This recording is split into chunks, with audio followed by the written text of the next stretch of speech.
My name is Tokala Tatum. Oh yeah. The name of the project is just Missing Murdered Indigenous Women Film. Yep, Tatum. Yep. Yeah, Tokala, or just T. You call me T.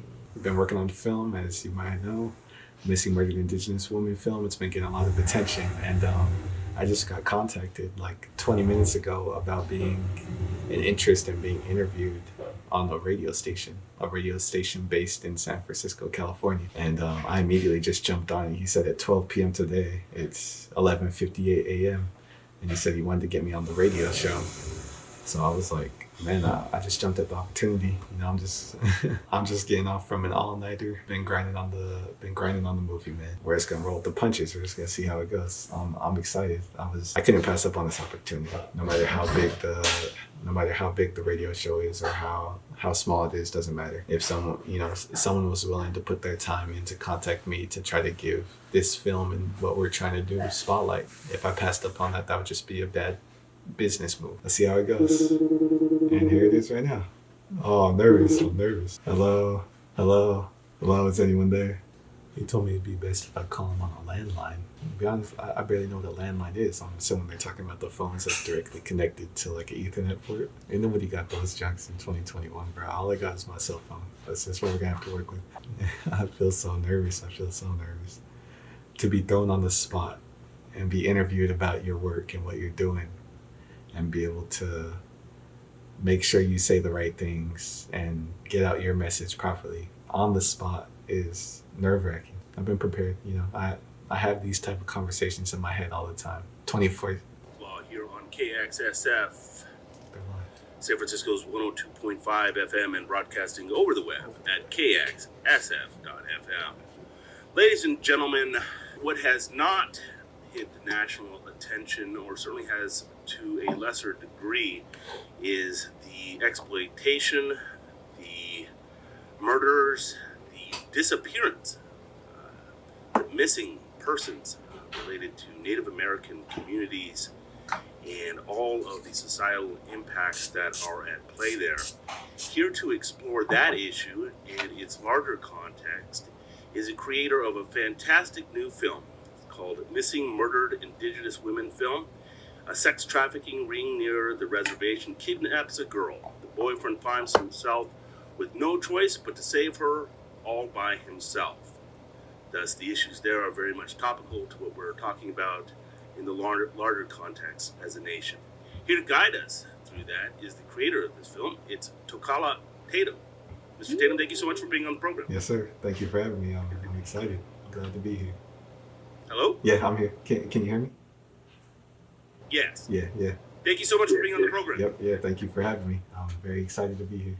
Maybe you could tell our audience, and maybe get a little closer to the phone there, hopefully, but maybe tell our audience how you got involved in this project and why it meant something to you. Yeah, sorry, I just had to take out my headphones, but yeah, this film is about missing murdered Indigenous women, as you can tell by the name of the Kickstarter, and it's a very personal and heartfelt story to the Native American community. It's something that's been swept under the rug since, the founding of this country that, a lot of minority groups have gone through in their own separate ways. And this is just me tackling that topic instead of waiting and reacting to it. This story is a message of empowerment and strength and going after it.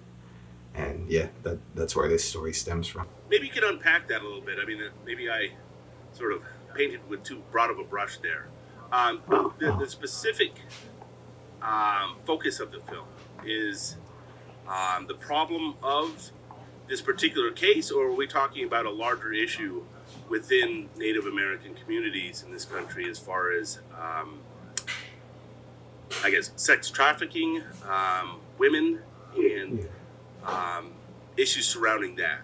The story isn't based on one particular case. It's taking this broader topic that's been garnering a lot of attention recently and around the Native community, been prevalent for decades. So it's not based on one specific case. What I like to say is it's not based on a real story, but it's based on real life.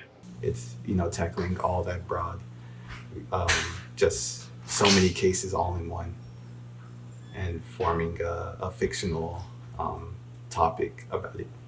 You know, a lot is made in today's day and age about race and how it plays a factor in our society, et cetera, et cetera.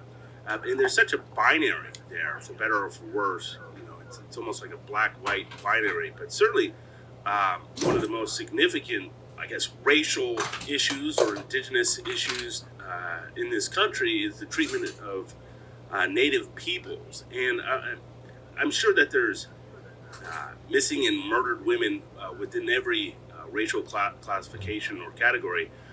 Maybe you could tell our audience a little bit about why this experience is different or unique amongst Native peoples. Definitely, yeah. So the missing murdered Indigenous woman is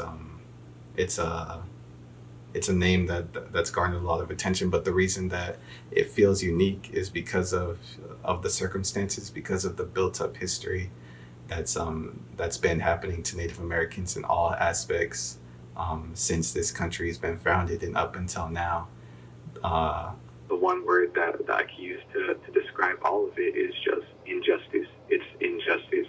How reservations work and the reservation borders with tribal police and city police, and this is where the line becomes gray, and that's where a lot of these cases become hard to solve because the reservation and the city go by different laws, and let's sort of let's unpack that a little bit, because it was yeah. I hadn't even thought about that, but there's been an interesting decision that came down from the United States Supreme Court as it related to Oklahoma and sovereignty of a nation down there, and what law would govern the day. But I guess what we're talking about there, and I think what you're talking about is these are individual nations, correct? Mm-hmm. And I'm not sure if our audience, and I think that's part of the problem here, it's a lack of understanding of the sort of laws and treaties that are governing a lot of these situations. And even when you're talking about missing persons, I guess it would be the coordination with tribal law enforcement, or that's governed by the Federal Bureau of Investigation, correct? The FBI? Yeah. To a large extent. So these become not even local police issues, but more of FBI issues, correct? Yeah. Which is extraordinary, because that's not usually the case in a normal situation, even when we're talking about missing persons, unless it reaches a certain level. And it's my understanding that the story of the day is sort of a focus on the amount, the sort of epidemic amount of missing women in tribal communities, correct? Yes, yeah. Very alarming. And maybe you could unpack that a little bit. I mean, you're up in Seattle, Washington, correct? Yes. Does this film focus on a specific tribe? This story in particular, it's not on a specific tribe. I myself am from Yakima Nation in Yakima, Washington, and Rosebud Sioux of Rosebud, South Dakota. But I really wanted this film to be able to relate to all Indigenous people throughout the U.S. and Canada. So I never put a specific tribe relation to it, just because I want this to transcend cultural boundaries. Well, I'm assuming that the story that you've depicted in the film sort of touches on some of the, I guess, the more salient facts of what's going on in real life, and tries to reflect society and some of the struggles going on. With that, maybe you could tell us about the specific nuts and bolts of the story. this film comes from me, like this story is me, and it's from conversations, experiences that I've had with my family, my grandparents, my mother, my father, and that's where this story stems from. And so Being Indigenous and seeing all this injustice happen sometimes makes you feel angry. It makes you feel frustrated, and that's what this story stems from. it's an action film because it has true Native Americans that come across this sex trafficking ring, and these true Native American Characters are the action heroes. They're the ones that survive. They're the ones that save the day. they're the ones that go after it and solve the problem. And so this story is really, instead of reacting to the problem we're solving it. We're going out and we're defending ourselves, and that's where the story really stems from. That's really the heart and soul of it. Let's unpack the problem a little bit. So it's this gentleman's sister, is that correct? It's a Native American couple, so it's a boyfriend and girlfriend, and this boyfriend and girlfriend are traveling near the reservation where they're from. Never specified what tribe, and they stop at a rest area, and the girlfriend ends up getting kidnapped by this sex trafficking ring that works within this area, and the boyfriend finds himself in a position where it's too late for him to wait and react. He doesn't have time to call the cops. He's already in it. And he ends up going after and saving his girlfriend himself. And that's where the action comes from. There is a certain amount of sort of almost like a Dirty Harry movie. Yeah. Or Charles Bronson. But let me ask you this. I think what I'm getting at here, and hundreds upon hundreds upon hundreds upon hundreds of interviews on this program, but I certainly have not done enough in regards to the Native community. So, if ever, this is a very good point, if ever I sound foolish or get something wrong or misconstrue something, please let me know. Does the plot of the film accurately... You can't really tackle a problem, right? Unless folks understand what the problem is, right? So, I see that you've taken a detour in the sort of the plot in that she's kidnapped at random, right? And so I guess the point I'm getting at is, does the actual problem going on Indian land, on Native land, does that actually stem from, random kidnappings, or is it really more that, and there's nothing wrong with this, it happens in every community, that there's a over prevalence of sex workers or people who could be exploited by sex traffickers? You know what I mean? And I'm not saying that those people aren't victims, but they're sort of not victims that are being snatched up in the middle of the night by sex trafficking. You know what I mean? Does that make sense? Yeah. And so if the problem isn't, tangible to the audience, then it's difficult to tackle a problem. You know what I mean? Mm-hmm. And I'm wondering if your film sort of addresses the problem in a more down-to-earth way. Yeah. So that's the heart and premise, because at the end of the day, I want to be able to make this an entertaining movie where people can see that these are real messages being told from a real place of heart. At the same time, it's a movie, and I want people to enjoy the action in it. Where I do talk about these real experiences, there are other characters in this story that these Native women that are kidnapped, and they talk about the stuff that they go through. They talk about how they go through poverty on the reservation, so they're out alone at night at the reservation, so they're easy targets. They talk about these real topics. Thank you for that. I'm a huge fan of your credo there, which is you can't really teach anybody anything if they're not entertained, right? Yeah. Exactly. With that, we hope we are entertaining our audience, and we're doing so with a fantastic interview with Mr. Tatum. Mr. Tatum is a filmmaker, and his new film, a sex trafficking ring near the reservation kidnaps a girl. The boyfriend finds himself with no choice but to save her all by himself, and apparently by any means necessary. I hope I'm not offending, but I love the Charlie Bronson type of aspect to it. I really do. I'm a huge fan of Mr. Bronson's films, or the portrayal in his film.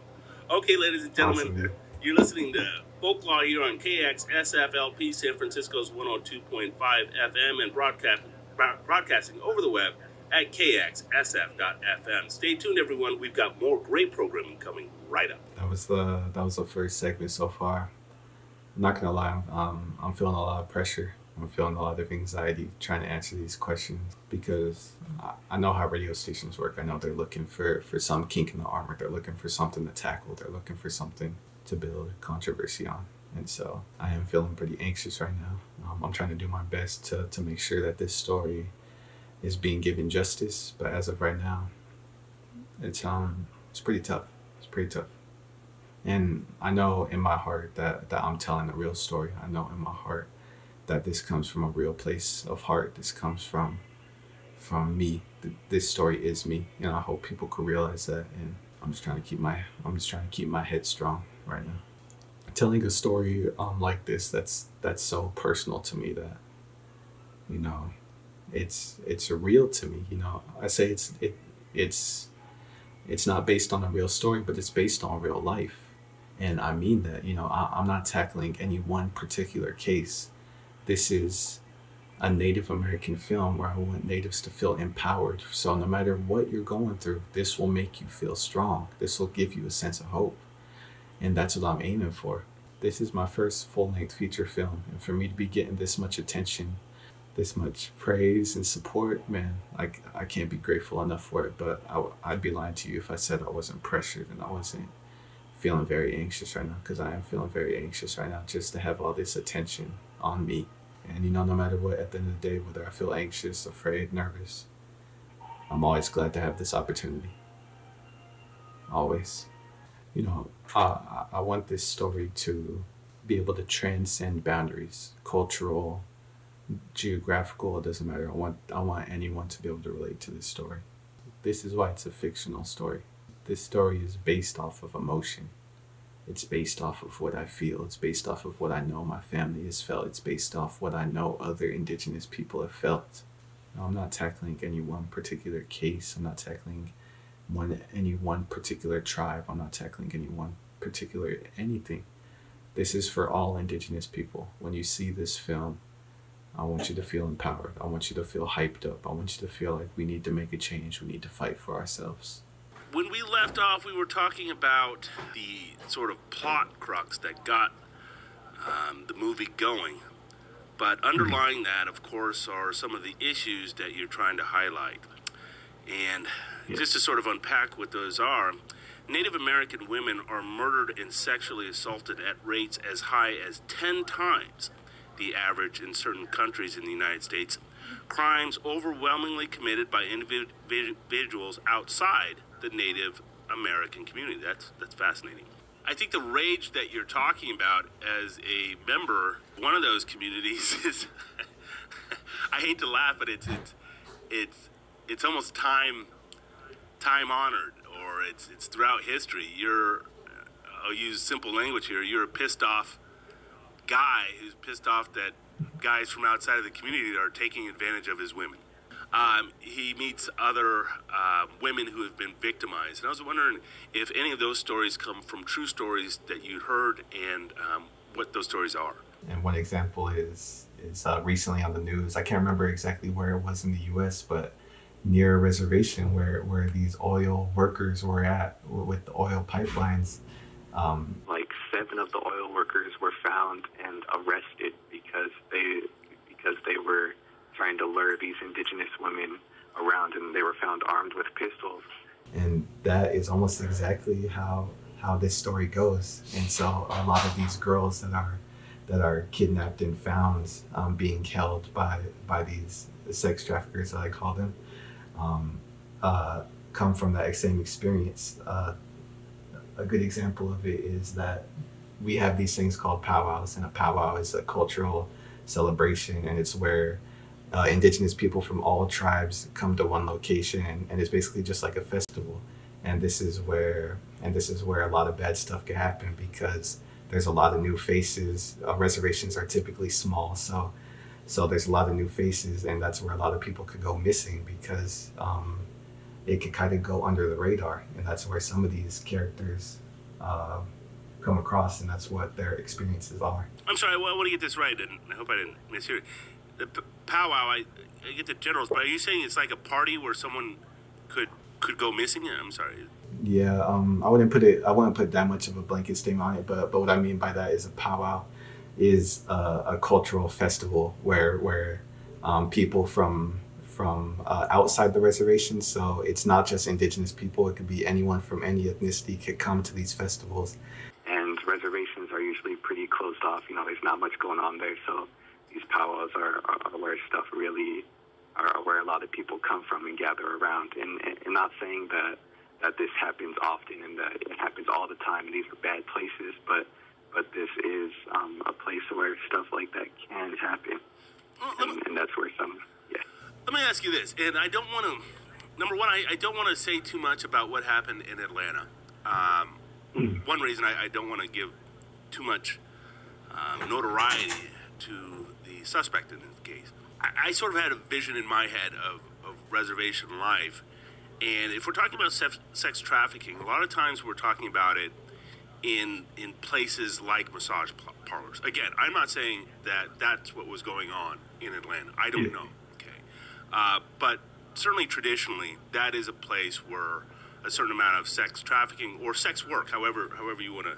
I'm wondering on the reservation, right? I mean, if there's sex workers, right, then there's usually a place. I guess I'm just not picturing sex workers like in a major metropolitan area where they would like be on a street corner looking for a job. So I'm wondering where the activity occurs. Yeah, that's a really good point to make, because reservations are really impoverished. There's not a lot of revenue that comes like a massage parlor. The massage parlors are something you wouldn't see on a reservation. So that's an idea to paint a picture of what a reservation is. It's usually very impoverished, and very small. So you wouldn't see a whole main street of sex workers. That's a really good question, and that's why this missing murdered Indigenous topic is so huge, because we're trying to figure out why is it happening so rampantly and what is the reason, because we don't have these metropolitan areas where it can happen so frequently. So why is it happening so frequently? And for me, a lot of the stories that I've heard is just reservations are just very small. It's a small population normally, and so a lot of stuff. A lot of bad stuff can happen out there, and that's where a lot of these stories that I hear come from. It's just a lot of empty areas, and a lot of bad stuff happens on these back roads of someone trying to walk home by themselves. And so I guess I sort of take back what I said at the beginning of the program. It's because if it's not happening at a place of business, if somebody's not snatching girls out of a strip club or a massage parlor or something like that, then it almost is like it's being like the devil coming to life and snatching girls up off the street or off the road, essentially, which is horrifying. I guess my point is, if a little blonde 16-year-old girl goes missing, it is national news and it is a national manhunt. And I'm not sure if I've ever seen anything even coming close to that type of coverage when a girl from the reservation goes missing. What's being done by individual groups, obviously folks like yourself, to raise awareness to this issue? It's the Missing Murdered Indigenous Woman movement, which is a movement in itself. We're no longer waiting and we're tired of just reacting to it and letting it happen to us. And that's really something that I want to do with this movie and this story, is just to... When people finish watching this movie, I want people to think, man, we really got to do something to make some change. I think the point of the statement is, okay, after you get the nation to hear you, is there nuts and bolts sort of substantive change that you would like enacted that could actually alleviate or address the problem? So you don't have to have individuals or citizens of the community take matters into their own hands and kill perpetrators, which, again, will undoubtedly make for fascinating and very entertaining movie making, but we don't necessarily want that to be the status quo to how to address this problem. You're listening to Folk Law, everyone. I'm your humble host, Daniel Everett, attorney at law, and this is KXSF LP, San Francisco's 102.5 FM, and broadcasting over the web. I know when I was doing research into this radio show, it emphasized speaking on this through a legal lens, like a legal perspective through law. And I'm just going to make that clear that, I don't look in, I don't know much about law. I don't know much about what goes on and why this is such a huge part of a problem intricately. in terms of law and legality, I just come from within it. You know, we're from the reservation. My family's from the reservation. We've been through this. We've been through the stories. That's where I come from. So even though I don't have all the answers, you know, I don't claim to be a political activist. I don't claim to be anything that, you know, I'm not some Hollywood director sitting up here getting interviewed on a radio show. This guy just was interested in my story, and I'm just glad to have the opportunity to share it, and I'm trying to do the best I can. But in terms of legality, I'm just gonna let everyone know right now that, let's just say, I haven't taken any law classes during my time at the University of Washington. So I'm a storyteller. I pull stories from emotion. I pull story from experiences, and that's where this comes from. We're gonna be talking about the legality of it and the law and what we could actually see changed. And to be honest, I'm not sure with something as big as this. And when you look at when you look at the statistics and you see how alarming it is and just how high of a rate it happens, you know, it's never going to boil down to just one problem. It's something that is just systemic. It's something that's stemmed from a long history, whether it be the sovereign tribal laws, kind of crossing this gray area with outer forces such as the FBI, where it just goes missing under the radar from that, whether it comes from drug and alcohol abuse within the reservation, whether it comes from the lack of education within the reservation. It just boils down to just so much that goes on. And the one thing that it always brings me back to is that it's almost hard for me to look at this from an outside perspective, because I come from the reservation. So it's kind of hard to look at it from the outside and try to see where the problem is, because when you come from within it, it's hard to look at it from that outer lens. And so for me, it is a big problem that I've been trying to tackle with. And although I don't know too many legality issues that come into play, I do know that some type of systemic reform needs to happen between sovereign tribal laws and the U.S. government, because at the end of the day, tribal land is within the U.S. That was a crazy experience, and I'm just glad to have the opportunity. You know, whether or not they were trying to capitalize or profit on what was going on, doesn't matter. I got to spread the word. I got to spread the message. You know, any coverage is good coverage, and I don't always believe that to be the case, but I think for this coverage was definitely an opportunity worth taking. Shout out to Folk Talk on 102.5 FM, San Francisco, hosted by Daniel Everett. You know, shout out to Daniel Everett for the opportunity. Shout out for bringing me on to his radio show. I'm very appreciative of it. We're just working, trying to make this film happen. That's exactly what we're going to do. You know, everything that's just happening along the way, whether good or bad, has just been motivating me. And no matter what, we're going to make this movie happen. And I promise you that. This is Colin. I'll catch you on the next one. We out.